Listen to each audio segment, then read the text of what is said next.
Hello, everybody, and welcome back to Heroic Efforts. Thank you for joining us once again. We are diving back into the films of yesteryear this week, and I am glad to be joined on this pulp journey with my co-host, Mr. Martin Fisher. If you think giving Alec Baldwin one gun was a problem, wait until you see him with two. Oh, no. I've been waiting all day. Mr. Nick Talamante. What's happening, y'all? We're starting off this very tasteful episode. Acquitted on all charges. That's right. That's right. I shot them, and they indicted me. No one can complain. They're dead anyway. Oh, Jesus. Oh, God. You guys know what we're talking about. You guys clicked on this. We're talking about The Shadow and the Phantom. Here we go. Strap yourselves in, everybody, for the films that were supposed to be franchises, but didn't have the sauce to do so. This is what Batman 1989 gave us, everybody. I hope you appreciate it. Exactly, yeah. If anybody's like, I'm nostalgic for the 90s, we should go back to then. Well, I think you're mistaking the early 2000s for the mid 90s. The Phantom does not bring back frosted tips. I'm sorry. No, it does not. But yes, no, we're talking about The Shadow and the Phantom of that era of comic book films where instead of making superheroes, they tried to bring back pulp heroes. Fascinating trend from the 1990s. Some worked, some didn't. We're here to talk about two that were valiant, if say heroic efforts. But we should just Title drop. Bam. Yeah, exactly. Insert the Peter Griffin. He said it. He said it. We should set the stage for the era of comic book movies at the time, though. This is in the fallout of Batman '89's massive success that just blew the doors off of comic book movies after Superman, the Christopher Reeve Superman series had sort of fizzled out. Yeah, after that, we got Dick Tracy, we got The Rocketeer, we got The Shadow, we got The Phantom. There were no, maybe we got The Crow. Some good, some not so good. I don't know if I throw The Crow. I mean, The Crow came out around that period, but I don't know if that fits with the tone of like everything else because it was very much a thing of like an executive saw that Batman did very well, so they're just like Pulp Heroes. That's what people want.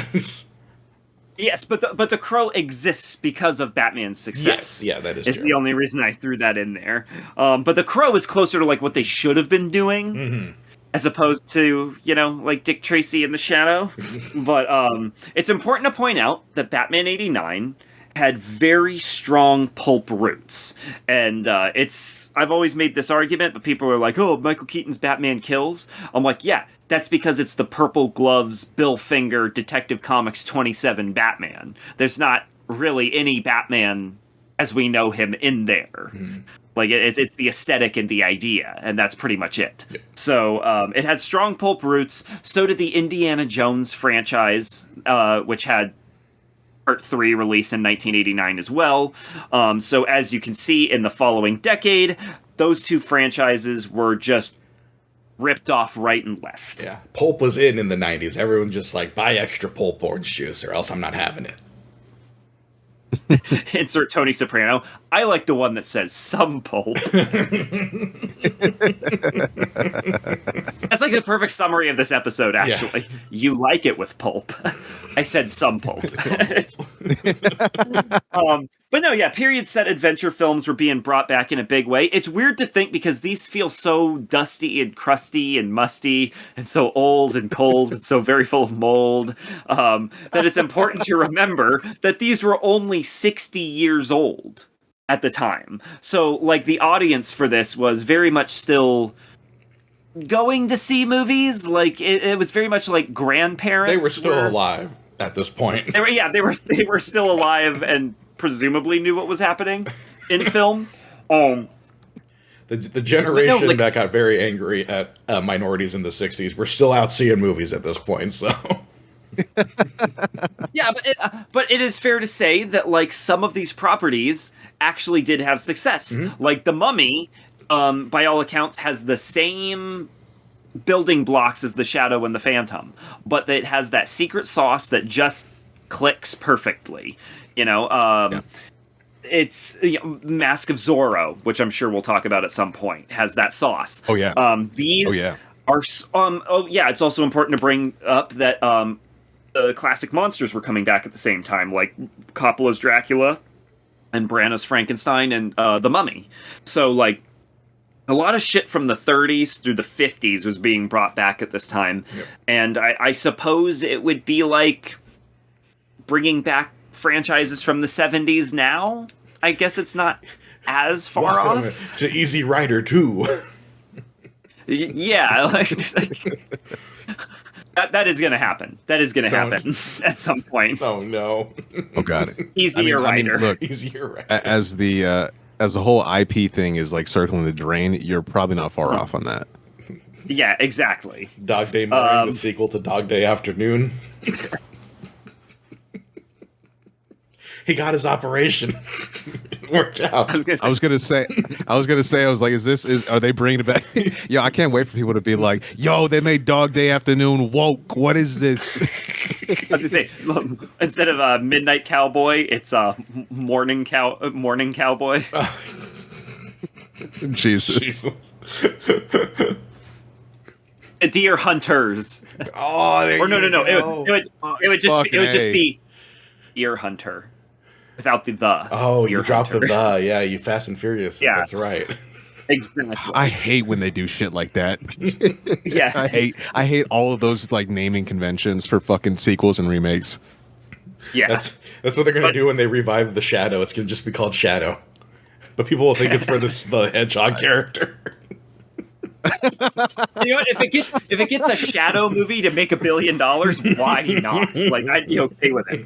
Because it's important to point out that these movies were meant to be franchise starters. Yeah. They both were supposed to be the first in a trilogy. They were supposed to define the 90s films and compete with Indiana Jones and Batman. As we'll find out. Yeah, that really panned out well. How'd that go? Didn't quite happen. How'd that go? Are we ready to jump into our first film, boys? I think Blank Man had more significance for the culture than these movies did, so this is going to be interesting. Hey, shout out Blank Man. I completely agree. I will say this before we go into it. It's just something funny I noted because I just finished watching like both of these movies today. It's weird. So when we were coming up in like the pre-production for this season, we're just kind of slapping together like themes for episodes and things like that. When I put together this, Pulp Hero thing that we're doing today, I had no idea that Phantom and the Shadow would have so many parallels. I mean, obviously, like they both came out around the same time, but like literally in the plot itself, there's so many similarities between the two of them. Like they're both pulp heroes from like about the 30s and whatnot. They both fucking wield akimbo 911s. They're both take place at least in part in New York, and they both open with them in a foreign land. They both involve like getting the dame and whatnot, and they both involve fucking super weapons, like just very weirdly similar tropes throughout the entire thing. One I think does it a little bit better than the other, but it's just weird how similar these are. Well, it's because like those ideas are very pulpy in nature. It's just ironic that both went with the very similar premise. Yeah, if you go back to any pulp stuff back in the day, it's all that. It's all Tommy guns and dames and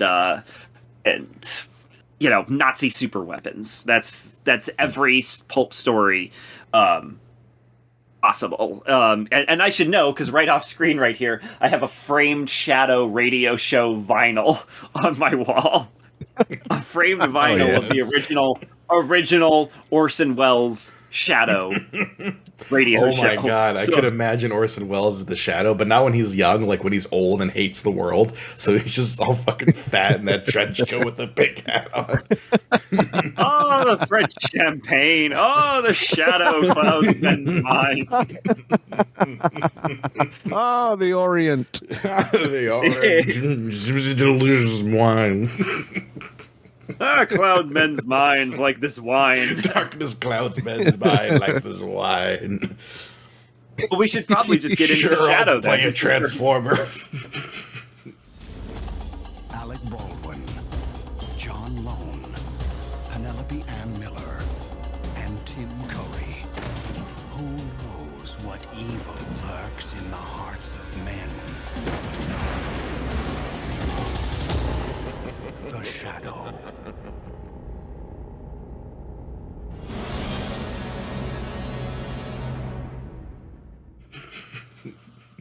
Since we're bringing up all of these moments from The Shadow, this adapts the popular pulp hero that was an inspiration for Batman. It's Alec Baldwin. It's got tons of great production design. I mean, Nick, you have your opinions on this. Do you want to dive into the plot? Oh man, yeah. So I'll make this brief. So the film opens up with, I believe we're in Tibet. So we're in Tibet, and correct me if I'm wrong, boys, just so I understand, because the movie didn't make it fucking clear. Is this post World War I or II? I believe it's post World War I. I think. Okay, so. that's what I figured. Because it's supposed to be like 1920s is what the whole film takes place. So anyway, we're in post World War I Tibet, and we descend upon this warlord's castle. It's full of concubines and business guys, and some, I guess, local thug is being brought in, and there's a man sitting in the middle, the warlord himself, and it's fucking Alex Baldwin with coke nails and long greasy like hair, and he just looks very, very gross. I don't like it. Inko. And Inko, yeah. So Mr. Inko, and he's a bad guy. He has that the dude they brought in killed. Funny enough, as he takes a hostage and he tells the guy, the old man, he's like, whatever your name is, you were always like a father to me. And he says, "Thank you, Inko." And then he goes to one of his goons. He's like, "Shoot through him," and they just fucking pump both the guys full of lead. So anyway, Inko. I just want to mention real quick. I think the actor, the guy that he shoots, not the one that's like, "Oh, I love you, Inko," but the other guy. I'm pretty sure is James Hong. I want to say. Yes, it is. Yep, yeah. It is the legendary James Hong. Getting absolutely murked by Alec Baldwin. It's because thankfully just on screen. Just on screen. Oh no, Alec, what James Hong will return. James Hong will return. See, if that was that was Endgame and the portal opened and just James Hong walked out, like I would legitimately be the guy doing backflips in the theater. Like, oh my god! They brought him back. But yes, continue with this really shitty origin. Yeah. So anyway, first of all, already red flags from the jump. White guy in Asian country. I'm like, what's he doing over there, man? Anywho, so Yinko goes. He gets visited upon by some fucking monk in the shadows, and then he gets transported or taken to some like hidden valley, hidden castle in the mist. And we'll touch on this in a second. There's a lot of Orientalism going on here, but. It's real dicey, but anyway, he goes in there, talks to some monk guy, and he's just like, "I will teach you the ways. You will redeem yourself." And so he teaches him, presumably, he teaches him some Jedi mind tricks without first getting into a fight with the really fucking annoying looking CGI knife that keeps making this like just irritating ass like it sucks. Anyway, we fast forward because the film doesn't give a fuck if you understand what's going on or not. It just jumps ahead. We're in New York like fucking 10-20 years later, and there he's a businessman, a very Bruce Wayne-esque figure, a socialite and a rich guy who's just rich for because he's rich. As his uncle, the police chief, points out to him, "You don't do shit all day. Like, what are you even up to?" And he's just like, nothing. So I kind of respect that. They're like, fuck it. Like, what is his business affairs? It doesn't matter. He's the goddamn Shadow. I'm going to go work in the business place. Exactly. I'm going to go to the money factory. So anyway, the Shadow, he saves a man, a scientist, from a couple of fucking 1920 mafioso guys from being thrown into off the Golden Gate Bridge or whatever the fuck, or the Manhattan Bridge, I suppose. And we get first glimpse of his powers. He's like able to hide in the shadows, quite literally. And I have strong opinions of this film, but I will say... Yes, oh man, we'll get into that. We'll get into that. But I will say just briefly, I did really enjoy Alec Baldwin's like insane maniacal laugh when he's the Shadow. That's actually kind of cool. There's a lot about this film that isn't, but that at least he really sells that. So I'll give him credit there. Anywho, so the Shadow, to make long story short, because the last descendant of Genghis Khan shows up in a museum and makes the police guy that finds him down there. He's like, oh, what are you doing down here? And he's like, you should kill yourself. And he does, because this guy has telepathic powers. And it's fucking Matthew McConaughey's powers from the Dark Tower. Oh, it is. Remember when he walks by people and he's like, stop breathing, and they just they're like, he kills the Allstate guy. Very, very similar level of performance too from the actor. So yeah, exactly. Yeah, so the last descendant of Genghis Khan, after he's doing preacher shit and fucking with people with mind control powers, because this film again does not care if you understand what's going on. Just assume that telepathy and all kinds of psychic powers that are not really well defined are all real in this world. So he is going on after being fucking shipped in a shipping container to New York City. He goes about trying to start his master plan. Meanwhile, Alec Baldwin has a city full of goons, you see, including the scientist that he rescued. He said, your life is mine. And he gives him a ring and he's like, I will call upon you. And so he just has a whole city full of fucking goons that are always on watch for him. And one way, somehow, the daughter of a scientist comes into contact with Alec Baldwin. She also presumably has telepathic powers, apparently, and together, they're trying to hunt down her missing dad, and who is developing some super weapon, some atomic bomb, if you will, and like this movie. All while Genghis Khan, yeah, exactly. all while Genghis Khan, this film's box office returns. Exactly. So after doing some Batman-esque investigations, they discover the plan. It's some secret fucking metal that they thought didn't exist to create a super atom bomb while Genghis Khan is mind controlling everybody, and eventually it culminates in him confronting the Shadow. The Shadow defeats him in typical fashion. He gets the dame at the end of the day, and that's pretty much it. That's the actual plot. What happens in the film are scenes, if you will, but as far as plot, that's about it. And that's the plot of The Shadow.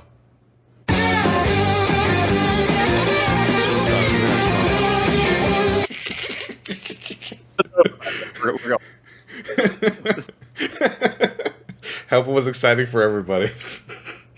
No, yeah. So, okay, I gotta say, I disagree. I enjoy quite a bit of this movie. Oh God, I think. Okay, when the biggest problem for it for me, something's wrong when it switches from his origin as a warlord, and then it just has the opening crawl. It's Lamont Cranston. Also, yeah, it's a protagonist with the name Lamont Cranston. I mean, it's already kind of hard to work with. Yeah, exactly. Exactly. But it's Lamont Cranston went back to New York to fight crime. And I just love that, because in the comics and the show and, pretty much every Shadow media, they never explain why he fights crime. He's just a dude that does. He's like, I figured I'd do this. There's no origin story. There's no his parents were shot. There's no nothing. He says, I think I'll fight some crime. So I respect the attempt to at least give him some motivation, where it's he's a bad guy who has to make up for his sins. Having said that, that opening is fucking awful, with his red fucking God. Pennywise the clown nails, and he's eating raw meat and shit. Oh God, dude, wearing his silk pants with his chesticle hair out, and he's just. Wait a minute! I'm about to crash out. Are you telling me this whole fucking Fu Manchu ass intro, his origin? This is not even canon. This is just some shit they were making up. No, the actual canon of the Shadow, which I will get into, is a lot more complicated. There is a lot of mysticism within the Shadow character, but the idea that he was some piece of shit warlord that has to make up for his evil deeds is not really in anything. So they just kind of. I just want to know why. I just want to know why. If you're going to give him that kind of, it makes him a tortured character. That's why. No, but even if you're gonna go for like the fucking like dark past, like he's a bad guy and he's he knows evil, that's why he fights it. Like that's fine. My hang up is like, why the fuck is this random ass white guy a warlord in fucking Tibet? Like what happened? They never explain how the fuck he ends up there. It's the same reason he fights crime. And that much else going on. I'm gonna go be a warlord. I mean, he's clearly rich. His uncle's the chief of police, so he's like, if I ever gets extradited back to New York, like they're not going to do anything to me. So like, that's the difference with Batman, is that he went to Tibet to learn how to fight and be a strong warrior to fight evil. Meanwhile, Lamont Cranston's like, I'm gonna go to Tibet and fuck shit up. Yeah, he's like, I'm gonna have uncooked meat orgies and just like shoot elderly men. Like,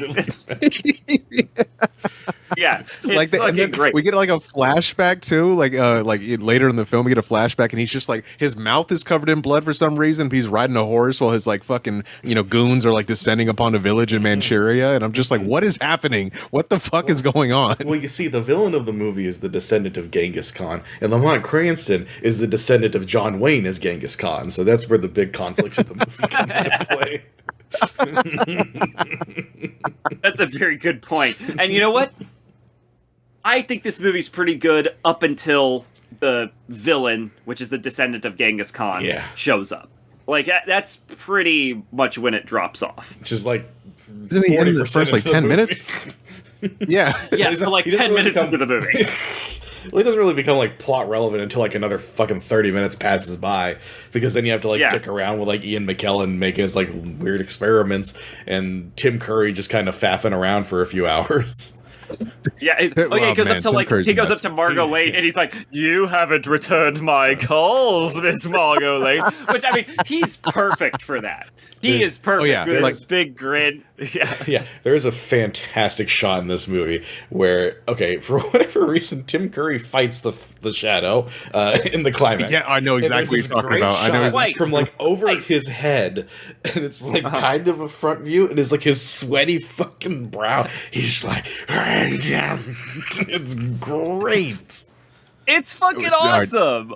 We're gonna jump ahead. So before I get my overall thoughts on this film, there are moments that I think are fine. Yes. One of them being Tim Curry's fight with the Shadow. I think it's one of the few times the film actually looks like an actual movie. Mm-hmm. And it's also like just great because like Tim Curry, I love Tim Curry. And he's also just like an insane looking fish man in this.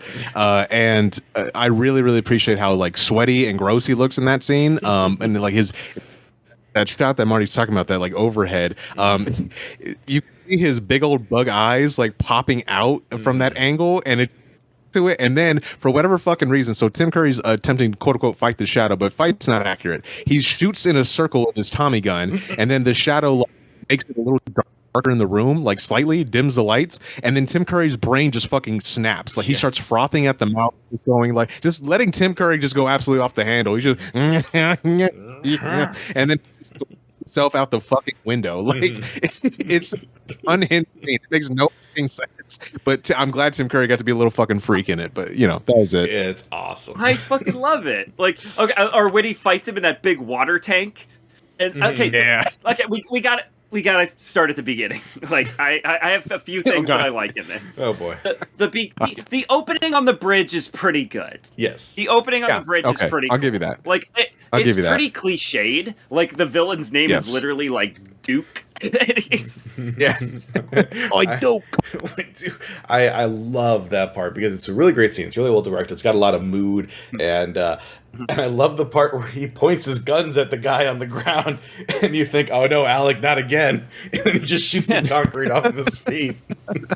I love that. I love that idea as well because it's like you could easily like shoot him through his feet and like really wound him. But I guess it's not as heroic if he pulls out like a hammer and he's like ting ting ting, chipping away. No, so anyway. It's like a guy that saw like a mob hit and they've encased his feet in concrete, and they're gonna throw him off the bridge. And the Shadow's invisible, and he's like, "Oh, you can't escape me. I see you everywhere." He's like, "Oh, if you don't confess, I will be in the bathroom with you when you try to take a shit." And Duke is like, "You don't." They literally have like the most pulp thing ever, where it's like, "You don't scare me, you son of a," and he gets punched before the profanity comes out. It's so awesome. Gets thrown through a fucking. Yeah. We gotta edit that in. Yeah, but it's it's so cliched, but in a good way. And that is actually a problem for me for the film in general. I understand that they're trying to do the pulp thing, but as we'll kind of contrast later with the Phantom, this film is so fucking cliche to the point where I'm it makes my eyes roll. I really can't take it seriously. It's one of the reasons I can't take it seriously. So I'll admit, at least the beginning, that scene on the bridge, it's pretty fun. I thought I had high hopes after that scene that were quickly dashed, but I at least enjoyed that part of it. It's kind of cool, I guess I'll get my points in, real quick, is that for me, this and The Phantom have very similar pros and cons. The Phantom, I think, is a little bit better of a movie, but I will say The Shadow, in this case, Alec Baldwin, I think, is really good. I think he does very well with the material he is given. And I think his look as the Shadow with the fake prosthetic nose and whatever the fuck else they did with his face looks great. He looks great as the Shadow. He looks creepy. He looks like that fucking Alex Ross painting brought to life. It's perfect. Yes. Yeah, I wish he was that more in the movie and less so Cranston, because I'm just I don't fucking care. Yes. Take me back to the cool guy with the fucking dual pistols. I want more of that. Yeah. But they fucking they use it very sparingly. And what benefited Batman 1989 is that there's a pretty good percentage with Bruce Wayne and also a pretty good percentage of the movie with Batman. So it's you never feel I didn't get enough Batman in my Batman. In this, it is a case of I really don't think we got nearly enough of the Shadow in the Shadow, and it's unfortunate because I feel that would have fixed a lot of pacing issues because the movie never fucking gets going. Yeah. The big advantage Batman 89 has, besides everything, is that, yes, it has a lot of Bruce Wayne, but it has a lot of Batman, but when neither of them are on screen, it has a really fucking interesting villain. Yes. With Jack Nicholson's Joker. One does not. Yeah, this is he's just a hypnotist, basically. By the way, this movie only had $8 million less than Batman did, so it still had a pretty healthy budget to work with, so...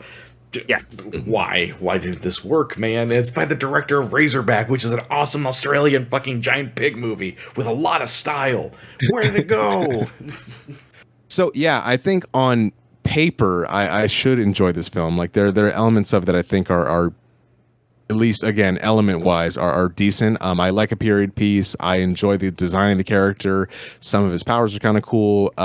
So I really should have rocked with this, but I just didn't. And if I could just end with the only last positive thing I can say on it, I think the set design, not necessarily how it looks, which I'll get into, but the set design is good. This show we're always big fans of practical sets, so they, at least on that front, they do a pretty good job there. It's just how it looks though, in terms of filming and lighting, I think does not do all the work that prop team put into it. So yeah, that's about as far back as I could say for positives on it. I'll let you boys get your final piece in before I just kind of go off the leash, because I got a lot of strong thoughts on this shitty ass film. Well, I mean, all of my points are literally I think Alec Baldwin does very well in this movie. I think his costume is pitch perfect. I have no qualms about it whatsoever. I think the supporting cast is really good outside of Genghis Khan's descendant. But he's also not given enough to anything to do really, so I can't blame him completely for that. But the good supporting cast, like you said, the set design, the production overall is pretty impressive. It's very well done. Unfortunately, it's the we're going to talk about this more. Of course, it's just the issue first and foremost just comes from the fact that it's a weak script with barely a story in it, and this is a problem I think the Phantom has a little less of, but it's still kind of there, is it doesn't feel like there's enough forward momentum to keep the pace going. So when this movie starts to drag ass, it drags ass. So yeah, and I think one of the Well, I'll say my positives a little bit because since we're going to go into the negatives. Yeah. My positives for this are very similar to Martin's, where I think every element is there, except the script, which is weird because the script is written by David Koepp. Yep. Like, oh my god, what? He's a fucking master. Like, his War of the Worlds, incredible. Yep. His Spider-Man script, perfect. Like, he is a great screenwriter. I don't know what happened with this one. Maybe it was revised and the person who revised it is not credited, because that can happen sometimes. Very possible. Maybe it's just you read the original script. Actually, you know what? This is like, let me look this up real quick because recently who left the writer's room door unlocked? Joss Whedon just got in here. I'm not even kidding. I recently came across a PDF of David Koepp's original script for The Shadow from 1991, dated January 17th, 1991. I haven't read it yet, but it's his first draft. I will report back later, if it's better. I kind of feel like Lamont Cranston as like a warmongering invader is not going to be in that version. Yes, yeah. And that's the thing is, like, my biggest positives, again, are all the elements are there. I love the look of the movie. I love the fact that it's all practical sets. I love how expensive it is. I love that this was the last time in film history where a character like this would ever get this treatment. And what I love about this movie, and Nick, you'll probably disagree with me, but what I love about it is its sincerity. Like, there are jokes in it, but it's more of like they're trying to recreate like the humor of Some Like It Hot, for example, or like the old screwball comedies of the 30s. There's no, like you said, Joss Whedon jokes where it's like, so you called yourself the Shadow? What, you couldn't come up with anything better? Oh, the door handle wasn't available? Oh, like, you know what I mean? Like, it's like those are the types of jokes that would be in this. And so I very much appreciate its sincerity. I like the fact that it feels period authentic, at least to me. Even if it's this heightened reality. Like I said, like you guys have said before, the script is where it really, really, really falls short, which, spoiler alert, is the most important part of making a movie is the script. It's a very important first step, is that the script is pretty good, at least when you start filming. Yes. It's, you know what? I'm glad we got the positives, the few of them out there, because it's so interesting, Andy, that you bring up the point of like the script. So, or at least it's interesting that we have such different view on it, because you think it's sincere, and I can respect that. I can respectfully disagree with that.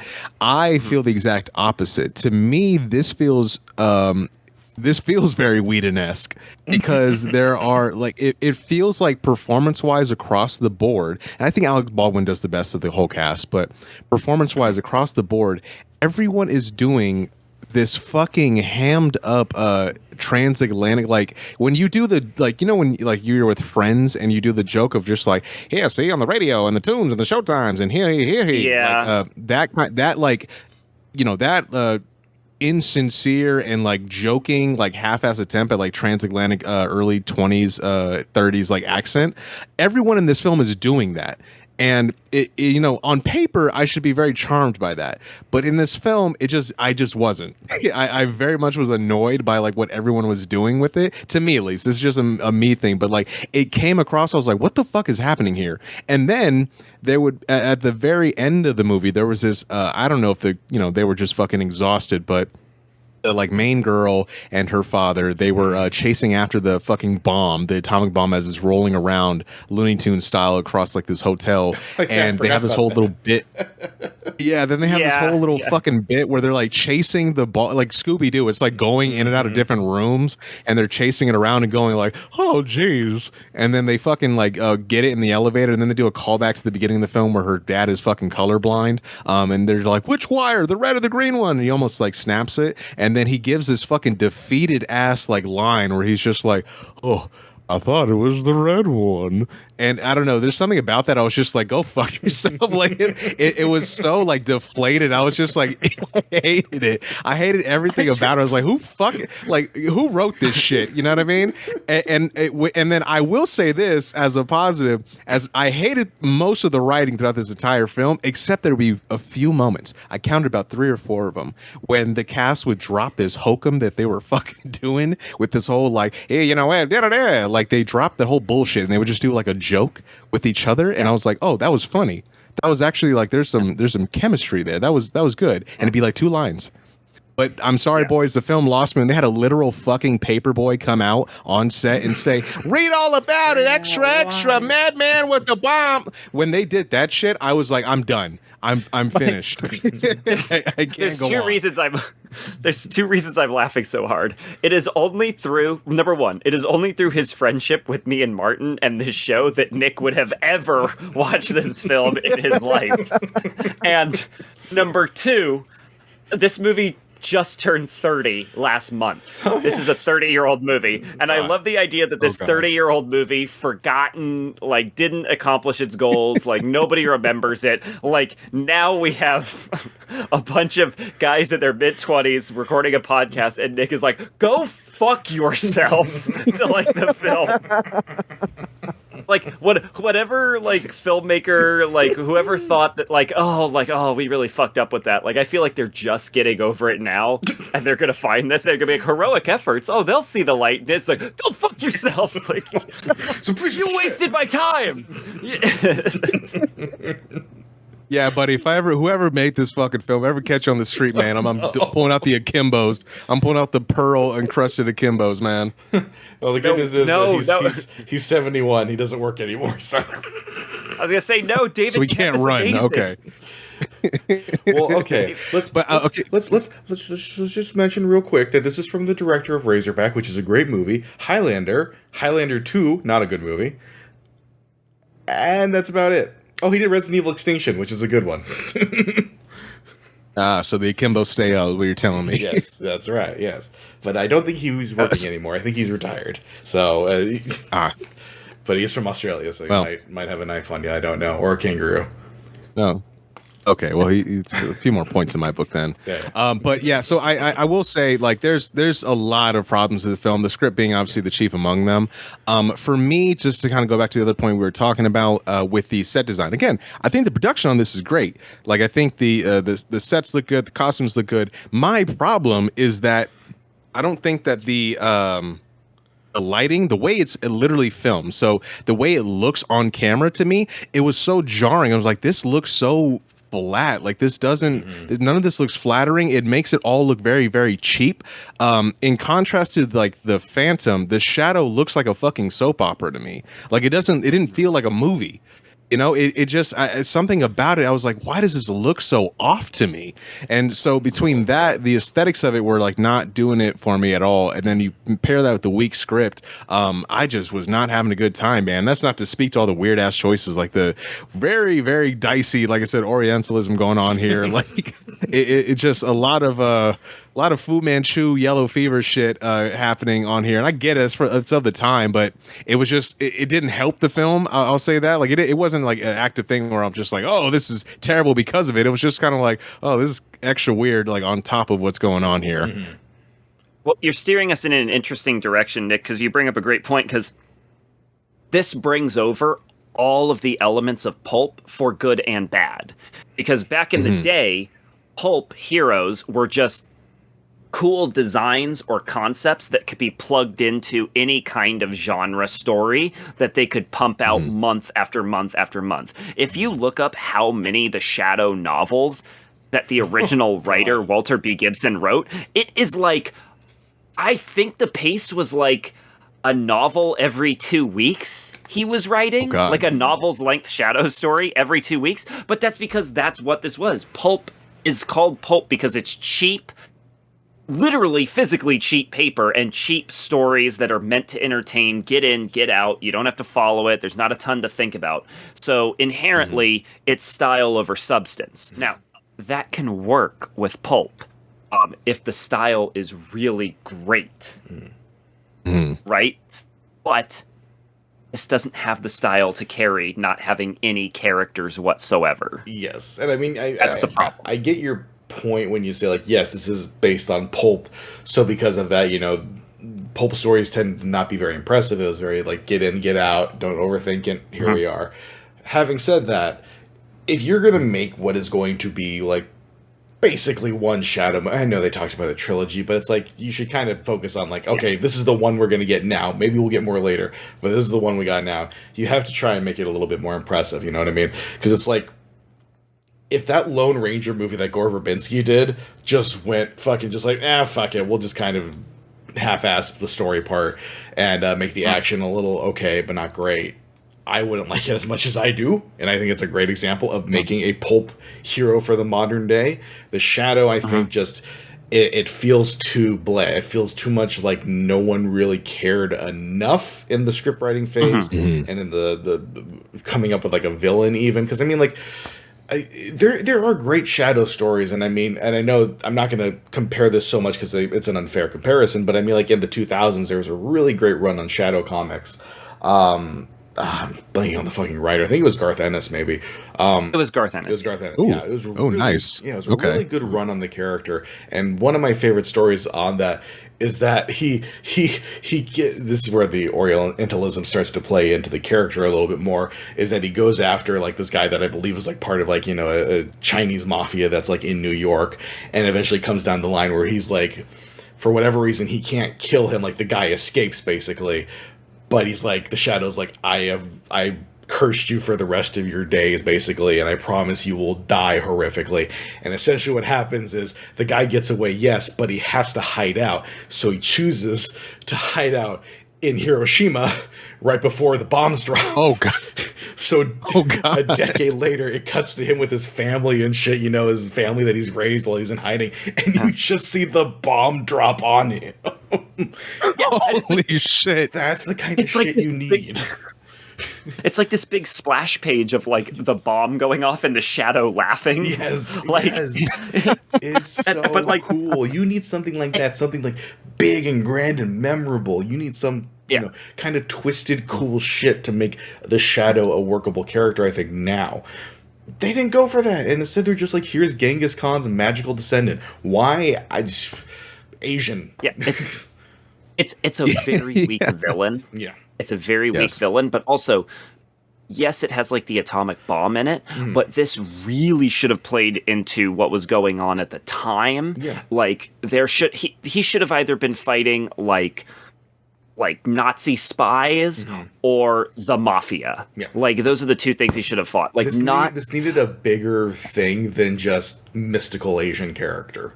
This needed something that feels like it could be larger because of the impact we know it has in real life. Like the Nazi spy thing I think is great. This suffers from the same problem that a lot of the MCU movies suffer from, where he's basically just fighting an evil version of himself. So much so that at the end, it's literally them just staring really hard at each other while like mirrors break around them in a really poor... Like that's so... That whole final fight, everything I remember from it was just like me watching it and going like, a lot of this fight is just on the stupid fucking knife thing. Like a majority of this fight is just that stupid CG knife. Why is this so and the important? spinning... The tilting floor, like is I'd like to bring up a point though about Pulp Heroes, right? Because like at some point we will talk about The Rocketeer, which is the perfect pulp hero movie from this era. Yep. That movie is also directed by Joe Johnston, who, as we talked about, The Wolfman is Kino, but he has also directed Captain America: The First Avenger, which is also one of the best pulp hero movies. And it's important to bring up that some of the most popular superheroes today, Superman, Batman, Wonder Woman, Captain America, those are all pulp heroes. They were born out of the pulp tradition. They just happened to get rescued from irrelevance by being so popular that they were constantly published. And yes, Superman and Batman are cooler than the Shadow. I think that's like without, like that's pretty much goes without argument. But they also were. They weren't as much cooler than the Shadow at the time than they are now, and that's because constant publication and reinterpretation has turned them into these icons. Yes. Man, Yeah. I'm just thinking. I'm thinking of all the Shadow comics I read, because I think I've read like a couple chunks, nothing major, but a couple chunks. Yeah. And I'm like, man, I wish they did some fucked up story like the one from the '80s run where it was like a child like learns how to use a gun and goes to the White House and tries to shoot the president just because he can, and the Shadow has to fucking shoot the kid to stop him. Oh my God. I need that. Jesus. Is that from like the modern one, like where he had the set in the Uzis? 80s. Yeah. Yeah. And for whatever The reason, really he has, mean-spirited what? one. and also he's got his Motherfucker has Uzis? and he has his descendants who are from the future that have a space car that they drive around in. Yes. Yeah. What the fuck? It's really weird. Yeah. But you know, Jesus. I wish this embraced the pulp feeling a little bit more, but I feel like if you're gonna do a Shadow movie, you have to make it more memorable than what this is. And it's unfortunate. It sucks that it turned out the way that it did. I think there is a good movie in here if they had just fucking cleaned that script up, or let David Koepp's version just go out. Honestly, Yeah. I do not think that believe there this David is- Koepp's version. no, yeah. I think that there is elements, like you guys said, there's the ingredients for a good movie like to be had here, and I'm really shocked again because I went into both of these thinking that like, okay, I probably will rock with the Shadow just from what I can glean from the just the images I've seen of it and what I know of it.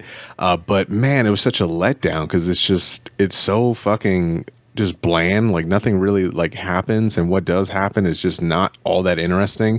And again, going to the ingredients thing, I think even if without changing it, right, because it's not really great criticism to just be like, well, I just write a whole different movie. I think even just with the tools that we had here, you could have made something cool, even with the villain, right? So I think the villain is obviously one of the weakest parts of the story and the plot, but I think on paper he could be really interesting. I will say this, I didn't mind his performance.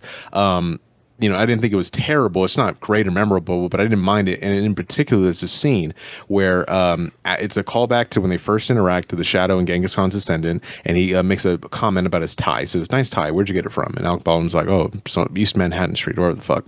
And then when he encounters him again in Chinatown, he finds him like eating alone in some little kitchen, little restaurant, and he's all suited and booted. He doesn't have his very over the top fucking Oriental robes. He's just cleaned up. He has a suit on, and he's like a mirror image of Alec Baldwin's not Bruce Wayne character, right? Mm-hmm. And they have this really interesting conversation, briefly about kind of East versus West, because they both are guys who were taught by the same Tibetan master in their ways and whatnot, but they both came out of it with very different philosophies.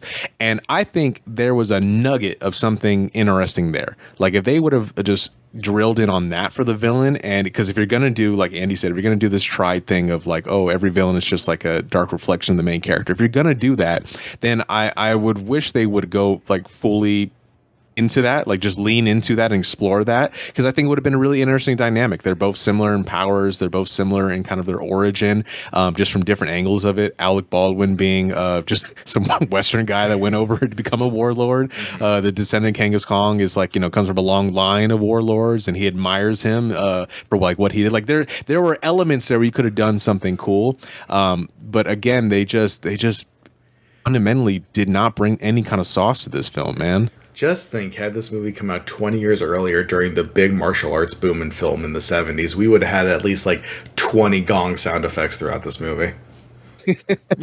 I'm surprised there were more in this, depending, with as much as they have going on, dude.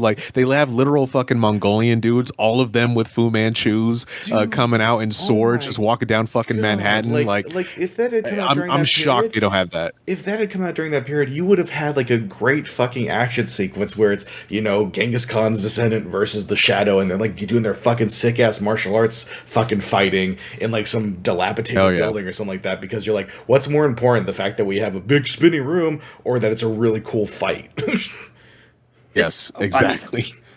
Unironically, this should have come out in the 70s, when Dirty Harry and Death Wish were popular, because the Shadow does have that really cynical crime just has to pay attitude, right. And I think that could have fit in with that really well.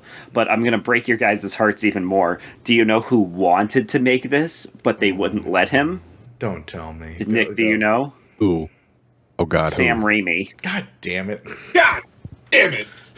Sam Raimi wanted to make this, and they wouldn't let him. They wouldn't give him the rights. But it does have a happy ending because he made Darkman instead. Which is great trade-off. I would take Darkman over the Shadow, so fair enough, I suppose. So I guess at the end of the day... Real quick. Oh. All right, well, hold on, boys. Last thing before we move on, because we touched on it earlier, and the movie sure as shit didn't explain it. What the fuck is going on with him? Like his face changing, like he just has this crazy prosthetic. No, look. People have been talking recently, not to date this podcast, but people have been talking about like Hemsworth's schnoz or Bradley Cooper's schnoz in the Maestro and Mad Max recently. Both of which I think are fine, but especially like Hemsworth, he looks great. I love his big ass beak in that. But in this movie, Alec Baldwin, inexplicably, his fucking face changes like when he turns into the Shadow, and he just has this huge fucking beak that just comes out of nowhere. And I'm like, whose face? I was so like thrown off when this first happened. When we first see him on the bridge, I'm like, wait a minute. That ain't Alec Baldwin. Who's this schnozzy motherfucker in here? Like, what is happening? So can y'all explain what the fuck is going on? I'm pretty sure that's just his way of like clouding men's minds. The mysticism. Like, and that's just what the Shadow.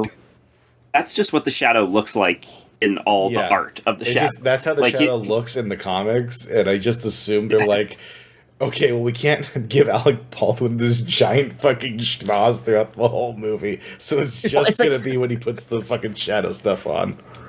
Well, I'm just gonna be honest. Like, why wouldn't you just cast like a not traditionally handsome actor then? Because then it wouldn't get fun. Do you know what I mean? Now, man.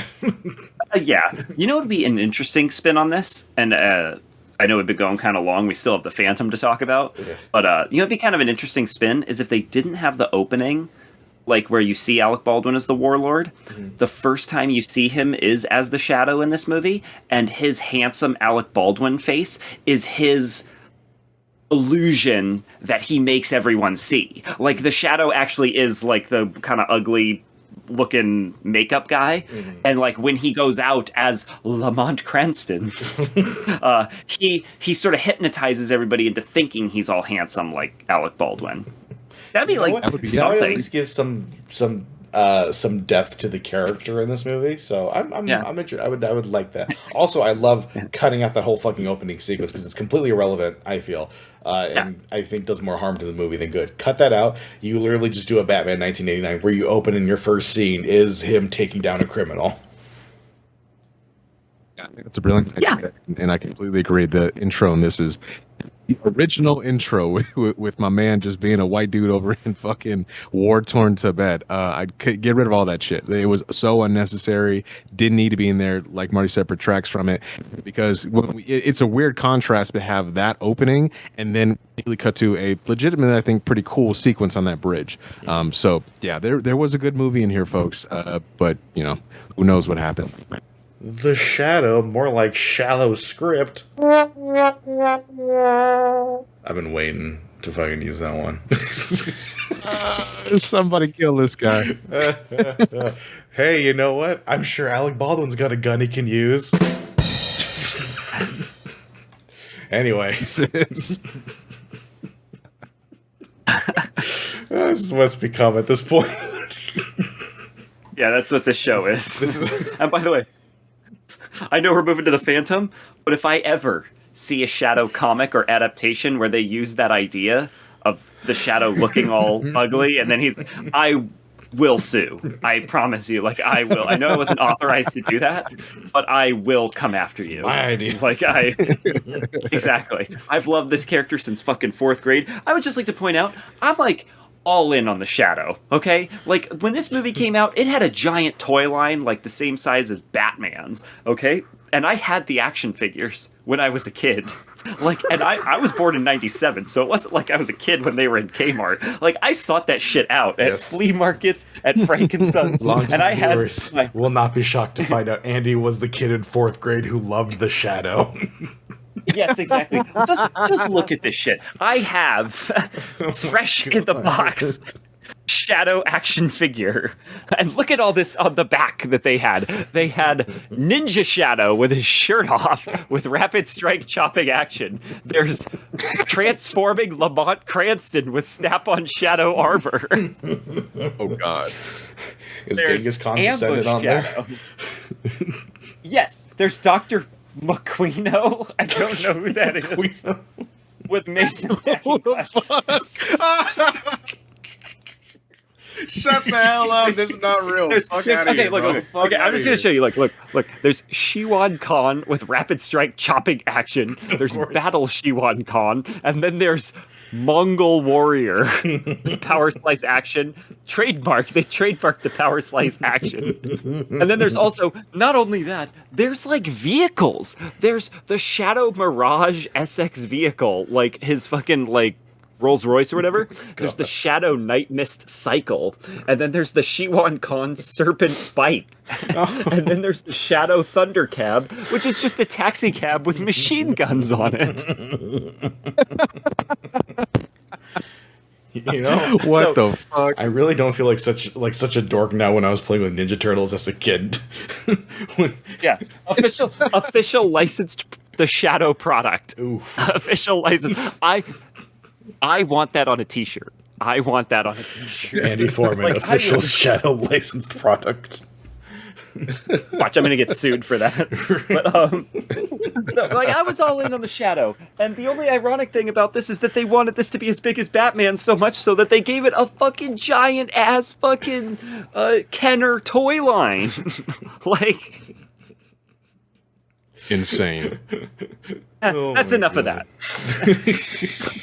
That's enough of that. Let's move on to the Phantom. There are some who say he is only a myth. Soon they will discover the Phantom is real.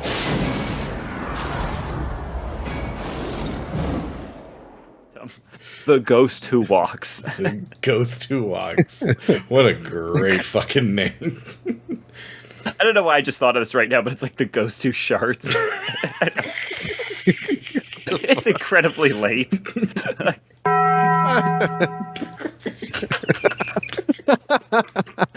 Phantom eats Taco Bell while wearing that skin-tight suit. He's like, oh no. No. It's the ghost that walks to the bathroom. Yeah. All right, Nick. Just take us through the plot of the Phantom so we can dive into this. Oh, okay. All right. So the Phantom begins, again, very similar parallels where we're opening. It's a pulp hero that's from New York, but it opens in a foreign country. So we're in the jungle, and some goons have a local kid with them, and they're in search of some ancient treasure. Some goons so have they a local kid? Oh, no. Hey, you know. Did Bryan Singer direct this movie? So wait. Child. Thank you. Sweet Jesus. So the goons and the local brown child, they go to some cave in the mountains in the jungle after crossing a rickety bridge, and they find some buried treasure, some doubloons and shit like that. One of them gets choked out by a literal fucking skeleton, like a Spirit Halloween's prop, and then they're assaulted by the Shadow, the protector of the jungle, the ghost who walks. Oh, fuck. I gotta keep up with these shit ass Pulp Heroes, man. So take that back. Phantom. Take that back. These are the coolest characters. Take that back. Are you gonna really say that to the kid who loved this? Oh, sweet Jesus. Phantom beats up and saves the kid. And they're basically I'm going to fast forward through this long story. Please do. So anyway, there's a rich reporter guy. he is doing a scoop on this like super rich business guy who has all these shady ties to, like, you know, the defense industry and warmongering and the mafia and all this kind of shit.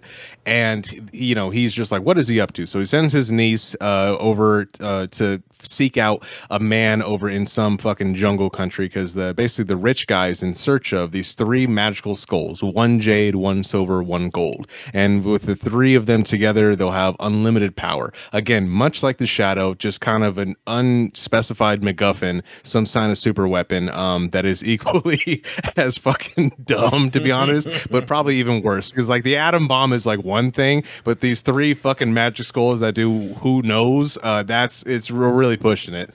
So anyway, the Shadow is in search of that because the Shadow, the Phantom is in search of that. The Phantom is in search of that. See, they're too similar. The Phantom is in search of that because the you know, village people, the jungle folk that took his family, his ancestors in many years ago, they the village people. There's no need to kneel down. I said, Phantom, pick yourself off the ground. I said, Phantom. Oh my god. So they are the protectors of these 3 skulls for generations, and so that's why the Phantom is after them to stop the evil people from getting it. So anyway, he saves the girl after, like, you know, sneaking onto a boat with the goons, and it's also full of really hot femme fatale ladies. And then he you know, saves his main dame, and then they go in search of these 3 skulls. The rich people end up getting all 3 of them, and then they pull up in a secret pirate cove because, to go back a little bit, the Phantom, his whole origin story, which thankfully is pretty brisk, is that back in, you know, fucking 400 years ago, a bunch of Chinese pirates killed an Englishman, and then his son was saved by these people in like Papua New Guinea or whatever the fuck, and they tell him, all right, little white boy, we're going to raise you up to be the defender of the jungle, and you're going to stop all piracy in all forms. So cut back to the 90s, just fucking up people that are on LimeWire. But anywho, yeah, that's his whole thing. So then with, you know, those pirate guys, they didn't go away. Much like Assassin's Creed, they just kind of exist throughout the ages, and they are the brotherhood of something. I don't want to attempt the name because I'm probably going to sound racist. Some Chinese name that starts with an S. But the pirate, we're just going to call them the Brotherhood. So the Brotherhood is, you know, the ones that originally started all this mess. So we cut forward when the evil rich people and the bad guy, him and his goons, they find the location of the last of the 3 skulls, and they pull up in this secret cove, and out pops my man. What's his fucking name? Out pops my man, Kerry Tagawa. That's right. Yeah. Terry Tagawa. Kerry Tagawa, which is honestly, it was a great surprise. I didn't know he was in this, and he's badass. This is like what I actually really enjoyed this part. So they pull up on him, and it's the real Brotherhood, the original pirates, and they're all just chilling in this cave that has fucking sharks swimming around in a little moat around them. But anyway, after acquiring all 3 of the skulls, the rich guy puts them all together, and again, this whole film we're fucking building up to this thing being like untold power, and it just shoots a fucking laser beam. That's it. So anyway, the Shadow has a magic fucking pop ring that he's been wearing that they really made no mention of the whole movie, and then he shoots his friendship beam at the rich guy who's shooting the death skulls at him, and then he blows up the rich guy, blowing up the whole pirate cove. And then he escapes on the back of a fucking submarine that's been shot out from the pirate cove, and he ends up, you know, getting the dame along with her evil, and now she's a good person, sexy femme fatale friend, and yeah. Also, he's been talking to his dead dad throughout the entire film, and that's the Phantom.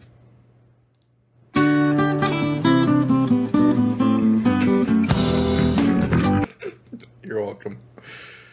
Oh yeah, it's fun. Hey, it's funny you make that joke, that little gag, because this gave me weirdly JoJo energy. A little bit, yeah.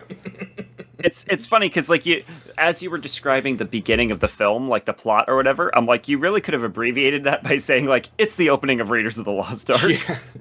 Yeah. Like, basically. Like, it's literally, the truck chase is literally the truck chase from Raiders of the Lost Ark, down to him, like, crawling on the top and then punching the guy, and, like, it's the same shit, dude. It's baffling how much this steals from Indiana Jones. Yeah. Borrows, Andy. Come on now. Oh, yeah. Yeah, the Phantom doesn't believe in piracy, remember? Yeah. You see LimeWire? You wouldn't feel an action sequence. It just fucking unloads on him with the tool guns. I love the bit with James Remar where like the ghost who walks and he like touches his face and you just see the imprint of like the fucking phantom like skull ring from when he punched him like before the movie started. Yeah, I noticed that. That was cool. That was hilarious. That was a good bit. That was cool. Hilarious. Yeah, it's literally like the wound that fucking Joe Pesci gets in Home Alone when he touches the hot door handle. It's like that. But, like, I guess you're supposed to take it seriously. Okay, this is the thing is, like, the Phantom, and we can just get into it because all the positives that we said about the Shadow are positives here. All the negatives we said about the Shadow are negatives here. But we can get into it is, I think the Phantom definitely, like, what helps it is it doesn't ask you to take it as seriously as the Shadow does, which really helps. Because, like, from the get-go, it is so pulp. Like, it's fucking great. I will say this. So, even though I may have sounded otherwise in my little like recap there, I actually enjoyed this one. So in stark contrast to the Shadow, I actually enjoyed the Phantom, which is shocking because going into this, and I do have criticisms of it, but like going into it, I was like, I'm probably gonna fucking hate this just from the cover of it. I'm like, I hate this character design. It pisses me off how like stupid it looks.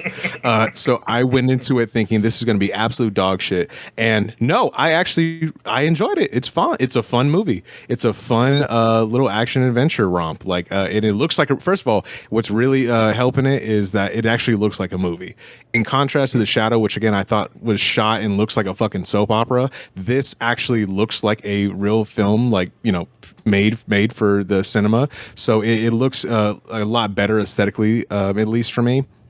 But overall, I really enjoyed it. I think Billy Zane is fucking perfect for this role. I think he absolutely nails it. The man's an absolute stud. And I appreciate that the film lets him be one because he keeps pulling up on like on the ladies, whether it's like, you know, he pops into like the room in the bad guy's ship or on their boat, and he's just like, oh, excuse me, ladies, and they're all like fucking changing, all the femme fatales that we just saw earlier hijack a plane, or when he's like running out of the big building in New York and he like accidentally bumps into a woman and picks up her purse and hands it back to her. Like, you know, they get to let him be like a little Chad. So I appreciated that. But overall, like Billy Zane is super fucking charming. He's athletic. He just gets to do his like action hero thing. His like, you know, fucking silky smooth voice. He's great. He's absolutely wonderful in this. Everyone overall, I think actually does pretty good performance wise. Like I actually really enjoyed the cast. Even the goons, like they all bring, you know, fun little characterization, which I think is something criminally lacking in The Shadow. Like you get enough of the personality from these people, like even the not that important ones. So overall, I really, really enjoyed it. I think the sequences are really fun. The villain, in contrast to The Shadow, I think the villain, both Cary Tagawa briefly, but also the main villain, the rich guy, I think they're great. I think they really sell their role, and they, at least for me, Xander Drax, a very silly name, and I'm glad that Pirate Tagawa was just like, what kind of fucking name is that? So that was fun. But I think overall, I think it's a much better written film. I think the characters are a lot more fun in this one and a lot more enjoyable. Double points because where The Shadow was like doing real dicey stuff with yellow peril shit, this one they had Chinese pirates, and I think Chinese pirates are really dope, underutilized thing in fiction, and I appreciate them having that in this because they look fucking badass. But yeah, overall, I really enjoyed this film. Just the action sequences are great. Story was a lot more enjoyable to get through. I didn't fucking fall asleep like I did with The Shadow the first time. And yeah, my only criticism is I fucking hate the character design in this. My God, he looks so stupid. You boys might feel awesome. I fucking hate it. I hate it. I agree. I agree with every point for most of it, except for the fact that the Chinese pirates like costuming. Like some of them look cool. There is one dude that's just got like the fucking white and red striped shirt on with the fucking bandana. Okay, yeah, he looks silly. He looks silly for sure. He looks like Patchy the pirate. Yeah, he does. I don't know who the fuck let him on the set. But how dare you? The Phantom costume looks cool. I mean, not cool, but it looks like appropriate for the Phantom. Yeah, shut the fuck up. Look me in the eye and tell me it looks cool. You know what? It's very much like that Family Guy joke where Peter is dressed like a clown in Vietnam. He's like, "You guys are stupid. They're going to be looking for the army guys." I think that's the Phantom's reasoning, because it's like he's like he's the protector of the jungle, and he's like in purple. I don't think purple is a color that's commonly found like in nature. I think like in this movie, like what you could have done to, I know it's a pulp movie, but what you could have done to at least kind of streamline the design a little bit is you can have the little fucking mask on thing, but take off that goddamn hood and let Billy Zane's beautiful wig come out. Yes. Yeah, because folks, as I found out, these boys broke my fucking heart. I thought Billy Zane just had a great head of hair on him, but no, he apparently shaved his fucking dome for this movie because he was concerned that the condom looking ass cowl that he'd be putting on wouldn't look right with his hair, his actual hair. So he's like, "Oh, I'm gonna shave it." And everyone on set, I guess, was just not fucking with him that day to let him know, like, "Billy, we have caps." I fucking love the part in New York where he hops in the back of the taxi that he already was in his disguise as like a regular person, and he's in the Phantom getup, and it's just clearly Billy Zane, and he goes like, "Oh no, I'm afraid of kit walkers." Like, so oh great. Yeah, you got it, boss. Yeah. Don't you love that little moment where like he's running through like the museum, or I forget what building he's running through, but like a lady drops her purse and he kneels down and picks it up and gives it back to her before he starts. Yeah, that's what I talked about. Yeah. That's so what I talked about. He's a fucking stud. All right. Yeah. And then also, this is just something that's always stuck out to me since what? No, just, like Martin's like losing it. I'm just thinking. So his costume, like Nick said, just looks like a big old condom, and I'm just thinking of that Naked Gun scene where they're wearing the condom suits, and it's just that, but with Billy Zane. But remember, kids, the Phantom practices safe sex.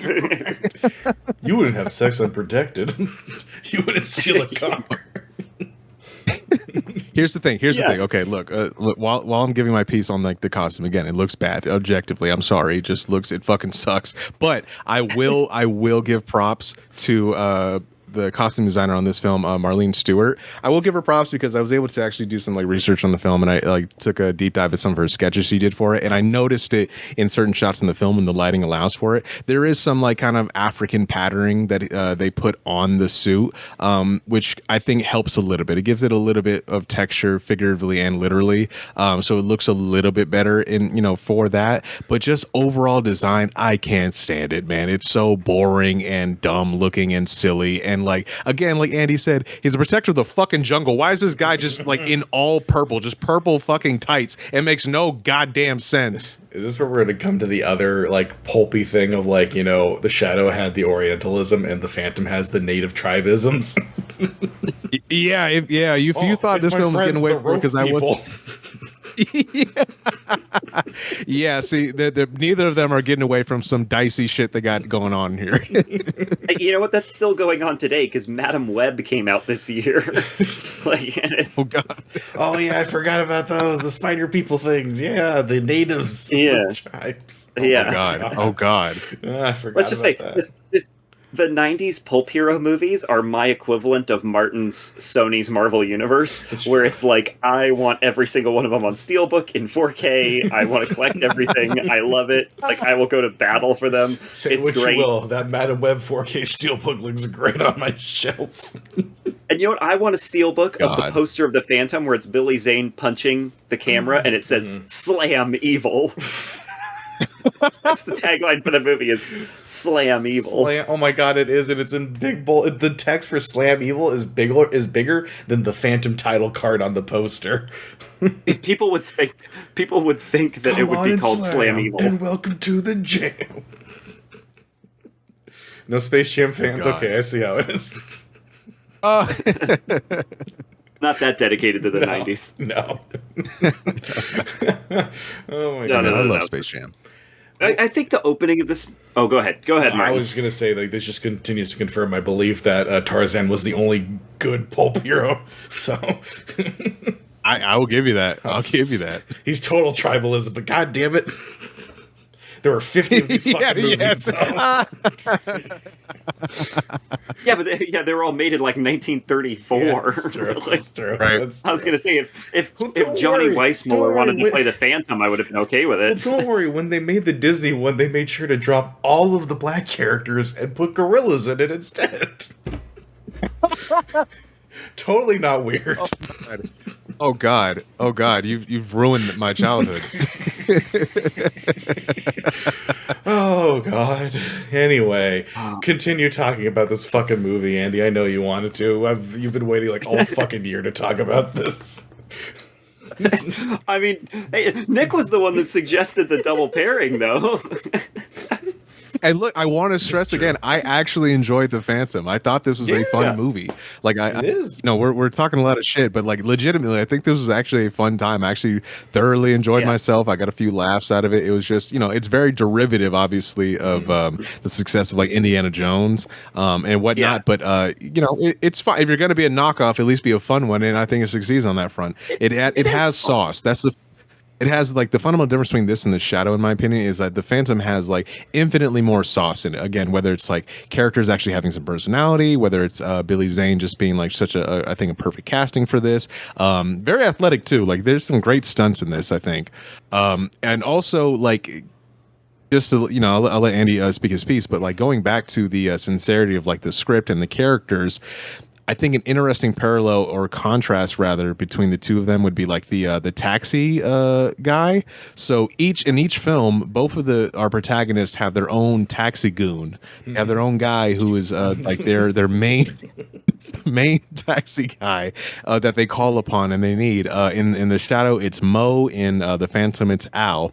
And in The Shadow, I fucking hate Mo. Like he's doing again that stupid transatlantic. Yeah, I can't stand Mo. I Peter hope Boyle Mo is a legend. I wish that respectfully, I wish that the Genghis Khan's descendant would have told him to crash his car into like the oil rig because I couldn't stand Mo. His stupid ass. Yeah, that's the boss, and he doesn't know with the shadow. He doesn't fucking know. Like it just hamming it the fuck up. Couldn't stand him. In contrast to Al, who doesn't do a stupid accent. It sounds like an actual New Yorker, and then he comes out and he's just like, "Hey, buddy!" Like his first interaction with the fucking Phantom, he's just like, "Hey, buddy, you got to pay for this cab, you fuck." And then he's just like, "Oh, here you go." He's like, "What is this shit? This fake fucking money. What is this, man?" And then he's just like, "Oh shit. Well, here you go." And he hands him a bunch of jewels. And then while the Phantom is out doing his fucking thing, I brought you a bag of jewels. The jewels. Yeah. I brought you a bag of jewels. I love it, Andy. You knew exactly what I was thinking. Yeah. The jewels, Mary. The jewels. The jewels. I brought you jewels. Oh, Phantom, I don't want jewels. I just want to suck your cock. The Phantom doesn't have sex before marriage. Literally at the end, like he's telling her, he's like, "Oh yeah, I got to get married so that I can continue my lineage." And she's like, "Well, what if I don't want to marry you?" And he's like, "No one." He's like, "No one ever refuses the Phantom." And it's like, we need to recut that with like really ominous music, where he's like, "No one ever refuses the Phantom." Used to a POV shot like his hand coming towards her. Yeah, slam pussy. Oh no. They're jewels. You guys gotta remember, we're recording this very late at night, so we are like deliriously talking about this shit. That's what makes it. But yeah, just to button my point, in stark contrast, you had Al, who's like, an actual character. He's just like, "Where's my fucking money?" Then he gets his jewels, and he's just like, "Oh shit, I'm gonna suck your dick from behind, Phantom Man, whatever you want," and drives him around anywhere. In stark contrast to the lowly Mo, who's just doing his shit ass accent. The Chad Al versus the Virgin Mo. That is 100% gonna be a fucking Instagram post when this drops. Like 100%. Like, you just put the Chad and Virgin memes in like taxis. Yeah, each of them have their own cool taxi driver guys. Oh, by the way, then you could do an edit. You could do an edit of the fucking meme with the fat chick, and it's the Phantom fucking her because they're married now. No one ever refuses the Phantom. That's what he'll say. Is his dad? Is his ghost dad watching him? Of course. I was gonna say, like, with the stink lines coming out too. Like, No. Jesus Christ. The Phantom. They say he's the ghost who fucks. Hey, look, you're not far off. Billy Zane was a fucking pussy hound in this, bro. If he wasn't such a Johnny good boy, he would be literally just laying pipe all movie. Yeah. Every woman in this movie, first of all, every woman in this movie is beautiful. There's nothing but, like, you know, between the femme fatales and the main woman and everyone else, like, literally every woman in this is beautiful. But Billy Zane just being, again, the absolute stud he is, he can't help it, but, like, every woman he interacts with is just like, oh, hello, ladies, and hits him with that $1 million smile. But he doesn't fuck because he's perpetually a good boy, and he's just like, not before marriage. Not before marriage. I'm celibate. I love The celibate. I love That should have been when his name. What was that, Andy? What were you gonna say? I was gonna say, like, I love that scene where he drops down like the laundry chute into like the ladies' changing room. They're like, and he's like, ladies, I am terribly sorry. Like, All of them pregnant right after that. yeah. There's like, why do we have 50 phantoms? Like, what's going on here? Oh, goodness gracious. Yeah, I mean, I'm going to echo everything that Nick's been saying. I think it's a lot of fun. It has, I think I have a few more just issues with that. I don't think the script's very strong at all. And No. The New York City, I wasn't very impressed by. Every time I looked, I'm like, this just looks like the Paramount lot. So I don't think it did enough. I don't think it did enough to stand out as much design wise. Having said that, Billy Zane is great. He's having a ball doing his like Adam West Batman routine. So he's having a great time. I think he looks pretty good in the suit, cowl notwithstanding. And yeah, I think the action's really well done, which was a good change of pace from the Phantom. And the pirates are really cool. Shadow. Treat Williams as Xander Drax was really fun. I thought it was a fun. Oh yeah, and that's what the That's the big advantage. Yes. That's the big advantage is they needed a villain that has like tiny little razor blades and a microscope that he kills you with. oh my god. Yo, wait. As a kid, that used to scare me. I'm sorry. We have to talk about that cockamamie ass scene. So again, I'm a big fan of the Phantom, but there's a fucking scene where Xander Drax is trying to suss out the mole that's been leaking his shit to the New York Times. So he calls in the head librarian, who's supposedly, you know, in charge of that information. And right before that, he's get off the phone with one of his goons, and you just see random fucking razor blades shoot out of a microscope, and you're like, that was fucking weird. Anyway, and then he calls in the New York Times guy. He's like, hey, by the way, chap, before you go, why don't you look at something on the microscope for me? And then the guy leans in, and then he fucking just zooms the microscope in, and fucking razor blades shoot out of his out of the microscope into his eyes after the last thing he reads is liar. It's an insane fucking scene. That's like next level hater. I love that. Yeah. By the way, Marty, what the Martin's fuck are you wearing. doing? Martin looks like he's the Green Knight. Like, I was gonna be like, oh, Al, it's me. I'm a friend of Kit Walker's. I'm definitely not. I'm definitely not Kit Walker. For the audience got, like, listening, Marty just. I was Go going to say, ahead. for the audience listening, Marty, who, by the way, has a beard, pulls out a fucking fake beard to, I guess, drive home the point of, like, doing the fucking the Clark Kent, Bruce Wayne thing that they do in this movie. Crazy. I was laughing so fucking hard during the movie when that came up. he should have put on like Look, man. Groucho Marx glasses with like the big fake nose. I'm a friend And of Kit Walker. Yeah, speaking of, with that big nose, he'd be like, "You're not the Phantom, you're the Shadow." shit. You're welcome. One last point, boys, before we go. I noticed something, and I guess this makes sense because Batman took a lot of inspiration from, I'm assuming, both of these characters, or at least this era of heroes. But both of these guys, again, going back to parallels, both of these guys are strapped the fuck up. They both have like a Kimbo, like 1911, like automatic, semi-automatic pistols. But they despite being gadded up, they don't ever, well, I can't say about the Shadow, but for the most part, they don't actually use them to blow people away, which is, I thought was really interesting. They like, especially the Phantom, you'll notice it, because again, it's a lot more well choreographed in its action sequences. But there's a great sequence when they're on the pirate ship fighting the pirate guys that he's, Billy Zane is like, you know, busting a gat, but he's just shooting like swords out of their hands, or he's like shooting, you know, at like different objects to make like, you know, ropes and barrels and shit fall on them. So I thought that was really interesting. They don't actually like kill anybody, with the sole exception of maybe like in the Phantom, they kill Cary Tagawa by throwing him into like the shark waters and blowing away the fucking main villain guy with his like power ring. But like aside from that, they don't really kill anybody. Where in the Shadow, same thing. He mainly just beats up the goons with his like shadowy punches. And when he does shoot them, it's more so to shoot out like the lights and whatnot. Unless you're Tim Curry, and then he fucking like hypnotizes him to throw himself out of a window. You jump out that window. Andy, why are you hitting up the group chat so much? I will give you context for this, because since we're getting to the end of the Phantom, I would like to point out that there is a sequel. This is the only one of these fucking Pulp Hero things that got a sequel, which was a sci-fi miniseries. And Nick, you say that Billy Zane's costume is bad? That's what the fucking Phantom looks like in the sequel. Just so, Jesus Christ, dude! I didn't think it could look worse. I remember seeing that Blu-ray like on Amazon, and I was just me like, "That's not a real movie." It is. That's not real.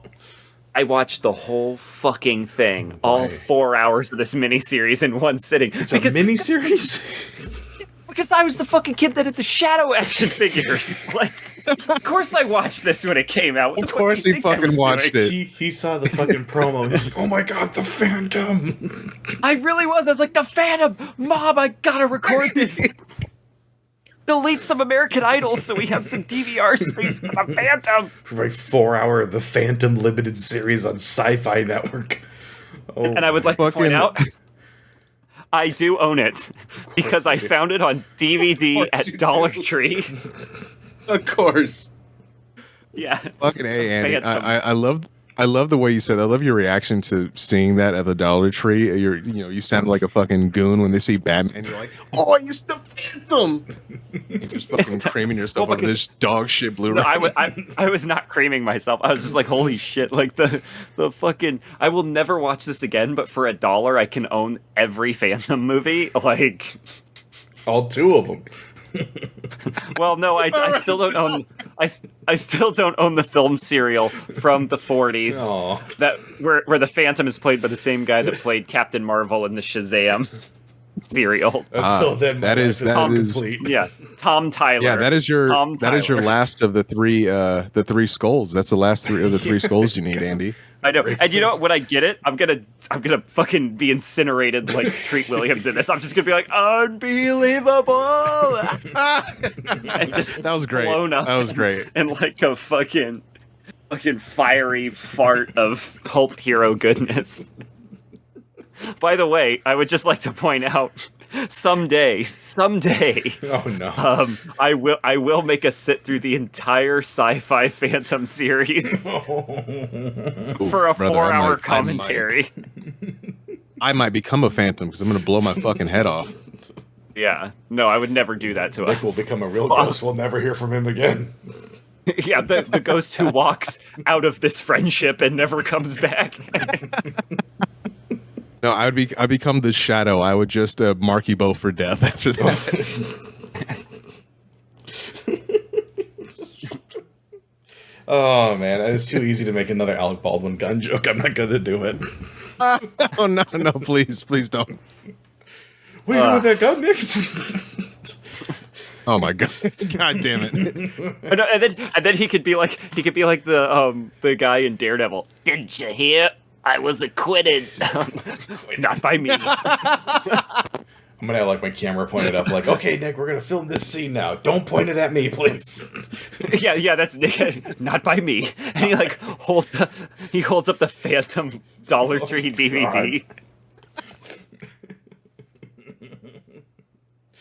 I was gonna say that could be Alec Baldwin. I was acquitted, and just not by me. By me. The justice system. Oh my god. So, Andy, this has all been your fucking idea to begin with. So, why don't you do the outro? Yeah, bring us home, Andy. Nick put together the outline for season 2. He was the one. You wanted this. You wanted us to shit on your childhood heroes. Okay. You know what? No one ever refuses the Phantom. All right. So that's the Shadow and the Phantom. I think they're both good fun. I think they're interesting relics of yesteryear. Yeah. I love the idea that there was a time when Pulp Heroes got a major push, like in pop culture. I love the idea that you could walk into a cabbie Toys and get a Shadow action figure, which, by the way, I was just Googling the whole action figure line. It has a fucking advertisement on there. Let me just read this. It's perfect. This will just emphasize why this didn't go anywhere. It has a fucking ad on there that says, let me find it right here. It says, at the bottom, it says, free Shadow Agent hologram ring when you buy any 2 Shadow toys, and you had to mail in the stickers for a Shadow hologram ring. And I love the idea of the kid who just got all the Shadow stuff under his tree that Christmas. And I'm looking here, there's a tag on the box, it's KB Toys, the $7.99 is crossed out, and it says it's penciled in 3 for $5. So, like, dude, I wish I could have been alive back in, like, I wish I could have been alive back at the end of 1994 when KB Toys was just trying to move all this shit out. Like, and I would have bought it all. Like, it would have been great. Clearance stock. On the back of the box, here's how they tried to market this to kids, and then we'll get the hell out of here. Who knows what evil lurks in the hearts of men? The Shadow knows. Meet Lamont Cranston, billionaire playboy with mysterious mind control powers that allow him to transform into the Shadow, unseen defender of justice. Can the Shadow and his army of secret agents keep the streets safe from villains like Shiwan Khan, trademark, and his evil henchmen? Only the Shadow knows. Woo! Strap yourself in, kids. Here comes Shiwan Khan. Yeah, I'm the one kid on this planet that would be their opening day. Like, the Shadow! I like that in the toilet, there's only 2 villain characters, Shiwan Khan and Mongolian Warrior. I was going to say, they couldn't have made a Tim Curry action figure. Oh, right. Yeah, Claymore with Tommy gun action. Yeah. And he's like this, he's like... He's all sweaty. With profusely sweating action. With a spray bottle that you can spray him down with to make him sweat.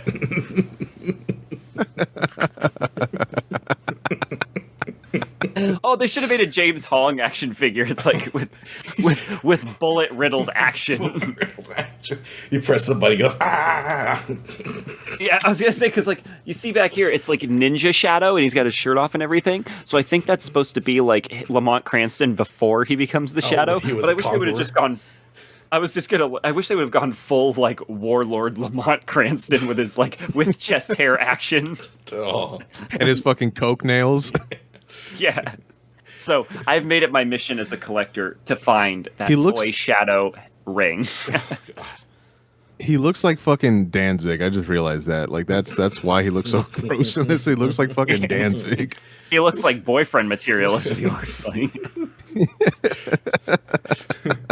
Also, why the fuck was Sir Ian McKellen in this, bro? Like, what the fuck? Why was he in the Shadow? This is pre-Lord of the Rings and X-Men. This is right before. This is right before then. Oh god. My god. Oh. Look, Ma, I have opium fingernails just like the Phantom. Or the Shadow, my mistake. No, the Shadow would see? No. The Phantom would beat up Lamont Cranston. Like the Lamont Cranston at the beginning of The Shadow would be the villain of the Phantom movie. Any kid that was like, I want to be like Lamont Cranston is probably going to be a rapist. I'm just saying. A very problematic hero. That's the thing, is he's not... What did he do? Because he killed people. He probably did a lot of horrible things. And then they're just like, all right, now we're going to jump ahead. And now we love him. Yeah, he's great. What? They should have just made him the dude that like wants to fight crime. Yeah, what a novel idea.